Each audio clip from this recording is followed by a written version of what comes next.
ربانی نے مشکوک نظروں سے ہمیں دیکھا۔ ڈی آئی جی نے کہا، اسے یہاں لاؤ۔ وہ کس لیے سر؟ یہ لوگ اس سے ملنا چاہتے ہیں، ڈی آئی جی نے کہا، لیکن اس سے تفتیش جاری ہے۔ ربانی، اپنے لیے مشکلات میں اضافہ مت کرو، اسے لے آؤ۔ کچھ دیر بعد جعلی دلاور کو پیش کیا گیا تو اس کی حالت ہی سے تفتیش کی نوعیت کا اندازہ ہوتا تھا۔ اس کے چہرے اور جسم پر مار پیٹ کے نشانات نمایاں تھے۔ وہ درد سے کرا رہا تھا، کانپ رہا تھا، رو رہا تھا۔ اچھی خاصی تفتیش کر ڈالی تم نے ایس ایس پی صاحب، منظر بولا۔ رابعہ نے کہا، آخر کیا معلوم ہوا؟ ڈی آئی جی نے کہا، اب آپ لوگ ایک ایک سوال کر لیں تو ہم بھی اپنا کام کریں۔ اس شخص میں اور دلاور میں حیرت انگیز مماثلت تھی۔ 45 دن ہماری قید میں اور 1 ہفتہ جیل میں گزارنے کے دوران دلاور نے شیو نہیں بنائی تھی۔ اس کی داڑھی بہت بڑھ گئی تھی اور ویسی ہی داڑھی اس شخص کی تھی۔ داڑھی نے چہرے کے نچلے حصے کے نقوش کا فرق چھپا لیا تھا، لیکن یکسانیت کے تاثر میں اضافہ کر دیا تھا۔ دونوں کی داڑھی تھوڑی سی تھی اور ناموار تھی، اور داڑھی کے بال بھی آدھے سے زیادہ سفید تھے، اور یہی کیفیت سر کے بالوں کی تھی جو ایک جیسے تھے۔ چودھری دلاور 50 سال کا ہونے کے باوجود کہیں سے بھی گنجا نظر نہیں آتا تھا۔ اس دوسرے شخص کے بال عمدن اسی طرح بنا دیے گئے تھے جیسے چودھری دلاور بناتا تھا۔ فرق غور سے دیکھنے پر آنکھوں میں نظر آتا تھا۔ چودھری دلاور کی آنکھوں میں اعتماد، غرور کی جاریانہ کیفیت نظر آتی تھی۔ اس شخص کی آنکھوں میں دکھ بھری مظلومیت تھی اور خوف تھا۔ چودھری دلاور اتنی دیر بولے بغیر نہیں رہ سکتا تھا، اور یہ شخص بالکل خاموش تھا۔ رابعہ نے پہلا سوال کیا، اپنا نام، پیشہ اور پتہ بتاؤ۔ علیم الدین ولد چراغ دین ساکن، داروغہ والا، عقب مسلم گرلز اسکول، معرفت شاہ جی ٹیلر ماسٹر۔ اس نے ایک ہی سانس میں یوں کہا جیسے وہ اس بات کے لیے پہلے سے تیار تھا۔ شاید پولیس نے اسے یہ سوال اتنی بار کیا تھا کہ اب وہ ادھورا جواب دینے کی غلطی نہیں کرتا تھا، یا پھر خود پولیس نے اسے یہ شناخت دی تھی اور اسے یہ جواب رٹا دیا تھا۔ موسی نے کہا، تم کو عدالت سے کس جرم میں جیل کی سزا ہوئی تھی؟ اس نے ڈی آئی جی کی طرف بے بسی سے دیکھا۔ میں نے چوری کی تھی، ربانی نے گھرا کے کہا۔ پورا جواب دے۔ ہاں جی، بتاتا ہوں جی، میں نے کبوتر چوری کیے تھے۔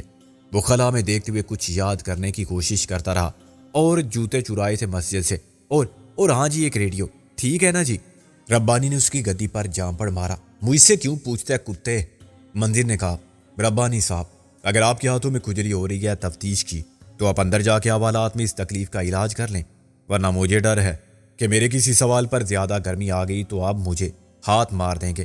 یہ تو پہلے ہی آپ کا پڑھایا ہوا سبق دوہرا رہا ہے، مگر ابھی نیا اور کچا شاگرد ہے، اس لیے پوچھ لیتا ہے کہ میں نے غلطی تو نہیں کی۔ ڈی آئی جی نے ناگواری سے کہا، ربانی تم دخل مت دو، ادھر بیٹھ جاؤ آرام سے۔ ویسے بھی اس ماحول میں جہاں آپ فرشتہ اجل کی طرح سر پر سوار ہوں گے، یہ کیسے سچ بولے گا؟ لیکن کوئی بات نہیں، ڈی آئی جی صاحب نے ایک ایک سوال کی اجازت دی ہے تو میں بھی سوال ضرور کروں گا۔ اتنا تجربہ ہو گیا ہے میرا اس پیشے میں کہ جھوٹ کے ساتھ پردوں میں بھی سچ نظر آ جاتا ہے، سمجھے اپنے ربانی صاحب؟ منظر بولا، پھر وہ ملزم سے مخاطب ہو گیا، دیکھو بیٹا، ہم جانتے ہیں کہ تم پولیس کے چنگل میں ہو، اس لیے اپنی مرضی سے جھوٹ بھی نہیں بول سکتے، لیکن ہمت ہے تو اس موقع سے فائدہ اٹھا لو۔ ہم سب بہت بڑے وکیل ہیں، کسی کو بھی اپنا وکیل بنا لو۔ ڈی آئی جی نے اعتراض کیا، یہ آپ کیا کہہ رہے ہیں؟ میں ایک ملزم کو قانونی مشورہ دے رہا ہوں، منظر نے کہا، کیا یہ بھی غیر قانونی کام ہے؟ یہ ٹھیک ہے کہ بعد میں یہ تمہاری کھال میں بھس بھر دیں گے اگر تم نے سچ بولا، لیکن تم لاوارث نہیں رہو گے۔ اگر خدا کے بعد کوئی تمہیں بچا سکتا ہے تو ہم۔ ابھی پولیس تم کو استعمال کر رہی ہے، جب تمہارا مصرف کوئی نہیں رہے گا تو شاید تم بھی نہیں رہو گے، ایسے غائب ہو جاؤ گے جیسے کبھی تھے ہی نہیں۔ ڈی آئی جی اٹھ کھڑا ہوا، ربانی اسے اندر لے جاؤ۔ منظر نے کہا، ایک منٹ سر، میں ایک سوال تو کر لوں۔ نہیں، آپ نے ناجائز فائدہ اٹھایا۔ علیم، کتنی سزا ہوئی تھی تمہیں اور کس عدالت سے؟ ربانی بڑی پھرتی سے اٹھ کھڑا ہوا تھا، لیکن علیم الدین تک پہنچنے کے لیے اسے ہمارے پیچھے سے گھوم کے جانا تھا۔ منظر ایک بھاری بھرکم آدمی تھا اور کرسی پر بیٹھتا نہیں تھا، اس میں دنس کے فٹ ہو جاتا تھا۔ اسے پاؤں پھیلانے کے لیے بھی زیادہ جگہ کی ضرورت پڑتی تھی۔ اس نے اپنی کرسی بیس سے کچھ دور کر لی تھی۔ ربانی کے لیے دیوار اور کرسی کے درمیانی فاصلے سے گزرنا مشکل ہو گیا۔ کوئی ہلکا پھلکا آدمی ہوتا تو وہ پشت کو آگے دھکیل کر نکل جاتا، مگر منظر کو ہلانا کسی پہاڑ کو ہلانے سے کم مشکل کام نہ تھا۔ حلیم سخت مشکل میں پڑ گیا تھا، اسے فوراً فیصلہ کرنا تھا۔ وہ رد عمل میں ہونے والے پولیس کے تشدد سے بھی خائف تھا اور یہ موقع بھی کھونا نہیں چاہتا تھا۔ آخرکار اس نے اکلاتے ہوئے کہا، کسی عدالت سے نہیں جی، کوئی سزا نہیں ہوئی تھی مجھے۔ ربانی نے برہمی سے کہا، وکیل صاحب راستہ دیں مجھے، منظر نے متاثر ہوئے بغیر کہا۔ تمہارا راستہ کون روک سکتا ہے ربانی صاحب، شیطان کے سوا، اور کرسی کو تھوڑا سا آگے کر لیا۔ ربانی کو اس کے باوجود بڑی مشکل سے گزرنے کی جگہ ملی۔ منظر نے کہا، ہاں بھائی علیم الدین، مجھے وکیل کرو گے اپنا؟ کروں گا جی، اس نے اچانک چلا کے کہا، ورنہ یہ تو مار ڈالیں گے مجھے، آپ بچا لو مجھے وکیل صاحب، میں نے کچھ نہیں کیا، میں ایک غریب آدمی ہوں۔ ربانی نے اس کی گردن دبوچ لی۔ غریب کی اولاد کہتا ہے تو نے کچھ نہیں کیا؟ کل پھر پوچھیں گے یہی لوگ تجھ سے، پھر سچ بولے گا تو؟ وہ چیخنے لگا، یہ لوگ مار دیں گے مجھے۔ منظر نے کہا، پہلے کیا سوچ کے پولیس کا ساتھ دیا تھا؟ اب مار تو کھانی پڑے گی، یہ لوگ قورمہ بریانی نہیں کھلاتے، مگر پھر بھی تم اب محفوظ ہو، یہ تم کو جان سے نہیں مار سکتے۔ میں نے محسن سے کہا، میری طرف سے ڈی آئی جی صاحب کو بتا دے کہ میں مدعی نہیں ہوں، صرف غیر جانبدار مبصر ہوں، سب کچھ دیکھ رہا ہوں۔ میں عدالت کو بتا دوں گا کہ میں نے علیم الدین کو کس سال میں دیکھا تھا، اس کی ذہنی اور جسمانی حالت کیا تھی۔ موسی نے میری بات دہرا دی۔ موسی و آندرے کا کہنا ہے کہ وہ کوئی سوال کرنے کا حق نہیں رکھتے، مگر جو کچھ انہوں نے دیکھا اسے نظر انداز بھی نہیں کر سکتے۔ اس ملزم کی ذہنی اور جسمانی صحت بحال رہنی چاہیے جیسی اس وقت ہے۔ منظر نے چلا کر کہا، علیم الدین، کل میں وکالت نامہ لے کر آؤں گا، اس پر دستخط کر دینا۔ ڈی آئی جی نے برہمی سے کہا، آئندہ میں آپ پر اعتبار نہیں کر سکتا، آپ نے مجھے دھوکہ دے کر صورتحال کو تبدیل کیا ہے۔ یہ تبدیلی کا زمانہ ہے ڈی آئی جی صاحب، لیکن دھوکہ دینے والی بات غلط ہے۔ میں نے ایک سوال کی اجازت دی تھی۔ منظر بولا، برا نہ مانے تو عرض کروں کہ آپ نے غلطی کی تھی۔ اب میں کل آؤں گا وکالت نامے کا فارمولہ لے کر، کل کا مطلب ہے رات کے 12 بجے کے بعد کسی وقت۔ رابعہ نے کہا، مرحوم صدیقی صاحب کی خودکشی کے معاملے میں ہم اپنا تحریری بیان داخل کر دیں گے۔ ہم باہر آئے تو ریڈ کراس والوں کی ایک ایمبولینس مین گیٹ سے اندر آ رہی تھی۔ S S P Javed Siddiqui کے جسد خاکی کی آخری منزل کے سفر کا پہلا مرحلہ شروع ہونے والا تھا۔ ہم سب کے دل دکھ سے بوجھل تھے۔ صدیقی کی موت ایک مقصد کی موت تھی اور ایک جذبے کی موت تھی۔ ہم سب دل شکستہ اور مایوس تھے۔ ایک طویل جدوجہد تھی جس میں ہم کامیابی کے اتنے قریب تھے کہ ناکامی کے خیال کو بھی بھول گئے تھے۔ اچانک شکست نے سب کا حوصلہ چھین لیا تھا، لگتا تھا اب کرنے کو کچھ بھی نہیں رہا۔ ہم ایک جیتی ہوئی بازی پھر ہار گئے، اور فوری طور پر خود مجھے بھی کچھ سمجھ نہیں آتا تھا کہ چودھری دلاور کے خلاف میری آئندہ کیا حکمت عملی ہوگی، قانونی اور غیر قانونی۔ دونوں طریقوں سے ابھی تک اس کی دولت نے اور فطانت نے ہم سب کی متحدہ کوششوں کو ناکام کر دیا تھا۔ وہ ابھی تک آزاد تھا، اور اس کے خلاف سارے جرائم کا ثبوت مہیا ہونے کے باوجود وہ قانون کی گرفت میں نہیں آیا تھا۔ اس کی بنیادی وجہ یہ تھی کہ خود قانون کے لمبے ہاتھ چھوٹے ہو گئے تھے، ڈھیلے پڑ گئے تھے۔ یہی سب سے بڑی خرابی تھی کہ لاوارث اور بے زر پکڑے جا رہے تھے، خواہ انہوں نے کچھ بھی نہ کیا ہو، اور جو بڑے بڑے مجرم تھے وہ سب کچھ کرنے کے باوجود قانون کے خوف سے بے نیاز گھوم رہے تھے۔ وہ جو محنت کر کے آدھی رات تک گلی گلی صدا لگا کے مونگ پھلی بیچتا تھا اور محنت سے رزق حلال کماتا تھا، بے عزت تھا، اور جو ایک ٹیلی فون کال پر ملک کے خزانے سے لاکھوں چرا لیتا تھا، عزت دار کہلاتا تھا۔ منظر کو اتنا تلخ اور سنجیدہ میں نے پہلے کبھی نہیں دیکھا تھا۔ وہ میرے ساتھ ہی باہر نکلا، مگر اس کا موڈ بہت خراب تھا۔ میں نے کہا، آپ کہاں کا ارادہ رکھتے ہیں؟ جہنم میں جانے کا۔ بوتنی کے وہ چڑ کے بولا، لیکن تمہارے ساتھ نہیں۔ یار دوست تو ہر جگہ ساتھ ہی جاتے ہیں، میں نے اس کا موڈ ٹھیک کرنے کے لیے کہا۔ باڑ میں گئی دوستی، جو خود کو تمہارا دوست سمجھتا ہے وہ دنیا کا سب سے بڑا الو کا پٹھا ہے، مثلاً تم۔ میں نے کہا، دیکھو یار، خدا کے لیے تم کہیں چلے جاؤ، رابعہ اور تم اس شہر سے ہی نہیں اس ملک سے بھی چلے جاؤ، مت کرو شادی وادی، بس جتنا پیسہ ملے سمیٹ کر دفع ہو جاؤ۔ وہ جو تمہارے باپ کا خاندانی محل لینا اور جو رابعہ کے آبائی گھر کی منحوس زمین ہے، یہ سب بیچ کے بھاگ جاؤ اگر زندہ رہنا چاہتے ہو، ورنہ کسی دن ہم سب بھی ایسے ہی مارے جائیں گے جیسے آج صدیقی مارا گیا۔ میں نے برا نہیں مانا، کیونکہ منظر کا غصے میں ہونا برحق تھا۔ صدیقی تو غیرت مند تھا اور آدمی تھا۔ ٹھیک ہے میں گدھا ہوں، بے غیرت ہوں، لیکن تم میری جان چھوڑو سارے جھگڑے، عیش کرو بھوتنی کے۔ دنیا عیش کر رہی ہے اور تم یہ زندگی ایسے گزار رہے ہو کہ اس جینے سے نہ جینا اچھا۔ اگر دلاور کے ہاتھوں کتے کی موت نہ مارے گئے تو پاگل ہو کے مرو گے بیٹا، ان دونوں کی طرح، غالب اور نازو کی طرح۔ میں نے کہا، مگر یار اپنا سب کچھ بیچ کے بھی ہمیں جو رقم ملے گی اسے زندگی تو نہیں گزر سکتی، عیش خاک ہوگا۔ تو سارے اپنا ضمیر بیچ دو، ایمان بیچ دو، اصول بیچ دو۔ چودھری دلاور جیسا خریدار بھی ہے جو کروڑوں کا خریدار ہے، سودا کر لو اسے، اس کے پاؤں پکڑ کے معافی مانگ لو، اپنے چودھری صاحب آپ بڑے اور ہم چھوٹے، تسی وڈے تھے اسی لسے، ہار مان لو اپنی، ناک مونچھے نیچی کر لو اپنی، فائدے میں رہو گے۔ اس نے اپنی گاڑی کا دروازہ دڑ سے بند کیا۔ محسن اور مولوی خادم حسین پہلے ہی اس کی گاڑی میں بیٹھ چکے تھے۔ میں نے رابعہ کو دیکھا تو اس کی شکل ایسے ہو رہی تھی جیسے وہ بات کرتے ہی رو دے گی۔ میں نے منظر کی باتوں کو ڈٹھائی سے ہنس کے ٹال دیا تھا۔ یہ باتیں نہ جانے کتنے لوگ کتنی بار کہہ چکے تھے، اور ہر شکست کے بعد جب ڈپریشن کا عارضی وقفہ آتا تھا تو یہ محسوس ہوتا تھا کہ واقعی جد و جہد لا حاصل ہے۔ ابھی تک مجھے کچھ بھی تو نہیں ملا، نہ اپنا حق، نہ انصاف، شاید ملے گا بھی نہیں۔ آنے والا ہر دن گزرے ہوئے ہر دن کے مقابلے میں امید کی روشنی کو کم کرتا ہے۔ ہر توقع رکھنا ہی بس ہے کہ وقت کی چال الٹی ہو جائے گی اور حق گویو بے باکی، حصول پرستی، ایمانداری، خلق کی شرم اور خدا کا خوف، قانون کی پاسداری اور شرافت، اخلاق کی اعلیٰ قدروں پر فخر کا عہدے زری لوٹ آئے گا۔ دنیا اب دولت اور صرف دولت کے مدار پر گھوم رہی تھی۔ دولت ہے تو دنیا تمہاری۔ کل کس نے دیکھا ہے؟ جو کچھ ہے یہی آج کا دن ہے۔ لیکن ڈپریشن کا یہ دورہ ختم ہوتا تھا تو اپنی کم بختی اور مایوسی پر افسوس ہوتا تھا۔ دیکھیے آج بھی دنیا پر غالب ہے، سچ آج بھی سچ مانا جاتا ہے۔ دنیا صرف شیطان کی آماج گاہ ہوتی تو انسان اور انسانیت کا وجود کب کا مٹ گیا ہوتا، لیکن ایسا نہیں ہے۔ پتھر کے زمانے کا انسان مسلسل ارتقاء کی منازل طے کر رہا ہے۔ تعلیم، تہذیب کی روشنی افریقہ کے تاریک بر اعظم تک پھیل چکی ہے۔ فاصلے سمٹ رہے ہیں، انسان قریب سے قریب تر ہوتے جا رہے ہیں۔ غلامی کا دور کہیں نہیں رہا۔ پہلے کے مقابلے میں انسان زیادہ لمبی عمر پاتے ہیں، کہیں اوسط عمر دگنی ہو گئی ہے تو جاپان جیسے ممالک میں 100 سال سے پہلے کوئی مرتا ہی نہیں، کیونکہ انسان پہلے سے زیادہ خوشحال اور صحت مند ہے۔ شیطان کی ساری تباہ کاری اور قدرتی آفات کے نزول کے باوجود آؤ ہم بھی چلیں رابعہ، میں نے کہا۔ اس نے اپنی گاڑی کی چابی مجھے دے دی۔ اگر تمہارا دل رونے کو چاہتا ہے تو میرا کندھا حاضر ہے، لیکن ذرا باہر نکل جائیں۔ میں نے گاڑی میں بیٹھ کے دروازہ اس کے لیے کھول دیا۔ میرا دل واقعی پھوٹ پھوٹ کے رونے کو چاہتا ہے۔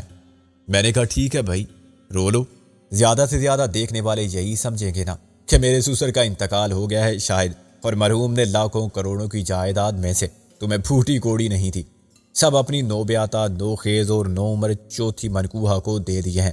یا میں کوئی بہت ہی ظالم، سنگ دل، بدتمیز شوہر ہوں جس کے دل پر ایسی حسین بیوی کی اتنی خوبصورت آنکھوں سے بہنے والے اتنے قیمتی موتیوں جیسی آنسوؤں کا بھی کوئی اثر نہیں ہوتا۔ رابعہ اس کے باوجود نہیں مسکرائی۔ منظر کی باتوں نے مجھے اور ڈپریس کر دیا ہے۔ منظر تو پاگل ہے اور تم اس سے بڑی پاگل ہو۔ دیکھ لینا کل صبح وہ آئے گا تو سب بھول چکا ہوگا اور پھر یہی کہے گا کہ اپنے چودھری دلاور صاحب کی تو ایسی کی تیسی، بھوتنی کا ڈرامے بعد ہم سے بچ کے کہاں جائے گا؟ ہم سالے قبر کو کھود کے نکال لائیں گے اگر ہم سے چھپنے کے لیے سچ مچ مر گیا۔ تم بھی دل پر مت لو اس کی باتوں کو۔ رابعہ نے افسردگی سے کہا۔ صدیقی کی موت نے مجھے اندر سے توڑ پھوڑ دیا ہے۔ میری آنکھوں کے سامنے وہی منظر ہے ابھی تک۔ میں نے کہا برا مت ماننا مس رابعہ، تم جذباتی ہو کہ سوچ رہی ہو ابھی۔ میں یہ سمجھتا ہوں کہ خود صدیقی ایک بزدل اور بے وقوف آدمی تھا۔ سکندر مت کرو ایسی باتیں، رابعہ چلائی۔ تمہیں تسلیم کرنا پڑے گا کہ اپنی جان لے کر اس نے کسی کا بھلا نہیں کیا، اس لیے خودکشی کو آرام موت سمجھا جاتا ہے۔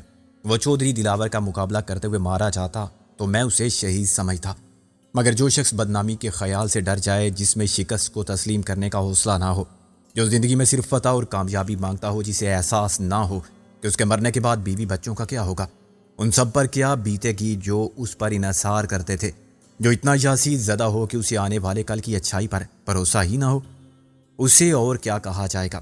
کیا ایک شکست اور ناکامی کے بعد آدمی کو جد و جہد چھوڑ کے قبر میں سو جانا چاہیے؟ ہار تو آزمائش ہوتی ہے، کیا خدا آزمائش میں پورا اترنے والوں کو اس کا صلہ نہیں دیتا؟ وہ کوئی عام آدمی نہیں تھا، بہت بڑا عہدہ تھا اس کا، بڑے اختیارات تھے، اسے فکر معاش نہیں تھی۔ اگر وہ معطل یا برطرف ہو جاتا تو کیا فرق پڑتا اسے؟ وہ لڑ سکتا تھا، اپنا دفاع کر سکتا تھا، اور بفرض محال اسے جیل بھی جانا پڑتا تو کیا تھا؟ اس نے کوئی جرم تو کیا نہیں۔ اس کے ضمیر پر کوئی بوجھ نہ ہوتا، وہ جیل سے نکل کے بھی وہی جاوید صدیقی ہوتا، اس کا وہی گھر ہوتا، وہی بیوی بچے ہوتے، وہ نئے سرے سے زندگی کا آغاز کر سکتا تھا۔ رابعہ نے خلا میں دیکھتے ہوئے کہا شاید تم ٹھیک ہی کہہ رہے ہو، صدیقی بہت جلد میدان چھوڑ گیا، ہم اس کے ساتھ تھے، وہ ہم سب کو بے سہارا کر گیا اور میدان ارشد کریم ربانی جیسے لوگوں کے لیے خالی کر گیا۔ اس کا نقصان کسے ہوا اور فائدہ کس کو ہوا؟ صرف ربانی یا ڈی آئی جی صاحب ہی نہیں، چودھری دلاور بھی خدا کا شکر ادا کرے گا کہ اس بلا سے جان چھوٹی۔ ایسا دوسرا افسر اب کہاں سے آئے گا؟ لیکن سچا اور اچھا آدمی ہمیشہ جذباتی ہوتا ہے اور جذبات کی روح میں بہہ کے ایسے ہی جان لیوا فیصلے کر بیٹھتا ہے۔ اگر وہ چودھری دلاور کی طرح ٹھنڈے دماغ سے کام لینے والا شاطر عیار آدمی ہوتا جسے نہ زمانے کی پرواہ ہے نہ کسی کے اچھا برا کہنے کی، اس کے لیے شرم و حیا اور خوف خدا نام کی کوئی چیز نہیں، جو دنیا کو جوتے کی نوک پر رکھتا ہے، جو دولت کمانے اور ترقی کرنے کے لیے جائز ناجائز کے فرق کو اہمیت نہیں دیتا، تو صدیقی بھی زندہ رہتا اور سینے پر ہاتھ مار کے کہتا کہ بیٹا تم چودھری دلاور ہو تو میں بھی SSP ہوں۔ آج بچ کے نکل گئے تو کیا ہوا؟ کل میں نے ہی تمہیں کتے کی موت نہ مارا تو میرا نام بھی جاوید صدیقی نہیں۔ چلو جان چھوڑو، کوئی اور بات کرتے ہیں۔ اب ہم کیا کریں گے سکندر؟ میں نے ہنس کے ایک ہاتھ اس کے شانے کے گرد حمائل کر دیا اور اسے اپنی طرف کھینچنے کی کوشش کی۔ ہم محبت کریں گے، پہلے سے بھی زیادہ۔ اس نے خود کو چھڑا لیا۔ کیا کرتے ہو؟ جو میرا دل چاہتا ہے۔ دل کو سمجھاؤ یہ سڑک ہے، میں نے کہا۔ دل پوچھتا ہے کہ کیا سڑک پر محبت کرنا منع ہے؟ رابعہ مسکرانے لگی۔ ہاں منع ہے۔ تو پھر وہیں چلتے ہیں جہاں محبت کرنا منع نہ ہو۔ کیا خیال ہے فلم دیکھنے چلیں؟ اس نے نفی میں سر ہلا دیا۔ میں کب دیکھتی ہوں فلم؟ اچھا لکشمی چوک چلیں، چکن ٹکا، مجھے بھوک نہیں۔ پھر شملہ پہاڑی پر چل کے چاند کو گھورتے ہیں، کسی بینچ پر بیٹھ کے اداس الوؤں کا جوڑا۔ نہیں، گھر چلو، سب انتظار کر رہے ہوں گے ہمارا۔ میں نے بنا کے کہا چولہے میں ڈالو سب کو، سمجھ لو آج کوئی نہیں، بس ہم دونوں ہیں۔ آج پہلی بار چوری چوری ملے ہیں۔ سکندر چلو غالب اور نازو کو دیکھائیں۔ رابعہ کا موڈ ذرا بھی رومانٹک نہیں ہوا تھا۔ میں نے ٹھنڈی سانس لے کر کہا اچھا جی، جیسے آپ کی مرضی۔ ڈرائیور ایک کپ چائے تو پی لے اگر اجازت ہو۔ رابعہ کا موڈ ٹھیک کرنے کے لیے میں اسے مال پر آرٹس کونسل لے گیا، جو ایک پرانی کوٹھی تھی۔ اس کے وسیع آتے یا باغ کی ایک جانب قطار میں کیبن بنے ہوئے تھے۔ یہ کیبن بڑے فنکارانہ انداز میں سرکنڈو، لیکن یہاں بیٹھ کے چائے پینے کا اصل لطف دھیمے سوروں میں بجنے والی موسیقی تھی۔ کیبن ایک طرف سے کھلا ہوا تھا اور اس طرح خلوت کے ساتھ صحن چمن کا نظارہ بھی میسر آتا تھا۔ اس رومان پرور فضا میں آپ آنکھوں میں آنکھیں ڈالے ایک دوسرے کو تکتے رہیں اور چائے بڑی ٹھنڈی ہوتی رہے یا فلموں کے منتخب رومانی مکالمے بولے تو کسی کو اعتراض نہیں ہو سکتا تھا، مگر عملاً عشق کی وارفتگی کے مظاہرے کی یہاں قطعی گنجائش نہ تھی۔ رابعہ نے ہینڈ بیگ یوں اتار کے سائیڈ میں رکھا جیسے ریلوے اسٹیشن کا کولی پلیٹ فارم سے اٹھا کر لانے والا سامان باہر رکھ کے سکون کا سانس لیتا ہے۔ اف، بہت تھک گئی ہوں میں سکندر، میں نے کسی فلسفی کی طرح فرمایا۔ تھکن تو ایک نفسیاتی مسئلہ ہے، مجھے تو تم صبح کی پہلی کرن سے زیادہ تابناک اور تر و تازہ لگ رہی ہو۔ ہر گزر جانے والا دن تمہاری عمر کو ایک دن کم کرتا جا رہا ہے۔ ایسی باتوں سے کوئی فائدہ نہیں، معاف کرنا، میں عاشق ہوں، بنیا نہیں کہ محبت میں بھی فائدہ نقصان دیکھ کے بات کروں۔ وہ مسکرائی۔ آخر کیا چاہتی ہو تم؟ میں چاہتا ہوں جواب میں تم بھی اپنی آواز میں سوات کے اصلی شہد کی مٹھاس اور کاڑا کے خالص دیسی گھی کی خوشبو بھر کے زیبا کی طرح سرگوشی میں کہو کہ سکندر تم بھی مال پر لگے ہوئے بجلی کے کھمبے سے زیادہ شاندار لگ رہے ہو، جس کے مرکری بلب کی روشنی ہر گزرے ہوئے لمحے کے ساتھ بڑھتی جا رہی ہو۔ رابعہ ہنسی۔ اس سے خوشی ہوگی تمہیں؟ بس میں خوش ہو گیا، تمہارے چہرے پر ہنسی آ گئی۔ اب بولو، چائے پیو گی یا کچھ اور؟ کافی، لسی، شربت روح افزا؟ ویٹر عین وقت پر نمودار ہوا تو میں نے کہا بھائی صاحب پینے کو کیا ملے گا؟ جو آپ حکم کریں جناب۔ اچھا تو ہمارا حکم یہ ہے کہ ایک جگ میں ایک گلاس لسی، ایک گلاس شربت روح افزا، ایک کپ چائے اور ایک کپ پانی ڈال کے لے آؤ۔ ہم اپنے آنسو اور خونے جگر ملا کے پی لیں گے۔ آپ ڈرامے لکھتے ہیں نا جی، اپنے ڈاکٹر صاحب کے ساتھ مل کے؟ ڈاکٹر انور سجاد کے دوست ہیں نا؟ میں نے کہا یار تم برباد ہوگے، ان سے کہہ دیا تو وہ سیدھا پاگل خانے بھجوا دیں گے۔ رابعہ نے کہا بس چائے لے آؤ، بس ڈبل ڈیکر نہ ہو، میں نے کہا، لیکن کھانے پینے کے سامان سے بھری ہوئی ہو۔ تمہارے آنے تک میں قوم کا غم کھاتا ہوں یا ان کا سر؟ رابعہ نے مجھے گھورا۔ کیا سوچتا ہوگا ویٹر بھی، یہاں ایسے خبتی آتے رہتے ہیں۔ میں نے اس کے کہا تم نے دیکھا نہیں ایسی باتوں پر وہ مجھے پاگل نہیں ڈاکٹر انور سجاد کا دوست سمجھا؟ آرٹسٹ کونسل کی روح رواں ہے وہ ایک شخص نہیں، واقعی انجمن ہے، بیک وقت افسانہ نگار، مصور، ڈانسر، ایکٹر، ڈرامہ رائٹر اور ڈاکٹر۔ زندگی نے فرصت دی تو میں بھی یہاں کچھ کروں گا۔ ہاں گھاس خراب ہو رہی ہے، پھر جاڑ پونچھ کا بھی کام ہوگا۔ ڈرامے ہوتے ہیں تو ٹکٹ دینے والا بھی چاہیے نا۔ بی بڑے نصیبوں والے ہوں گے جو یہ کام کرتے ہیں۔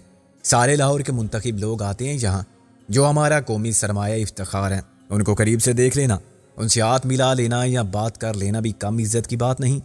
اب یہی دیکھ لو کہ سارے لاہور میں ایک ہی رابعہ تھی اور اس کی چاہت میں مرنے والے بھی بہت ہوں گے، مگر سرکاری طور پر اسناد عاشقی قبول ہوئی تو صرف اس ناچیز کو۔ وہ پھر ہنسی۔ یہ میچ کس قسم کا ہے؟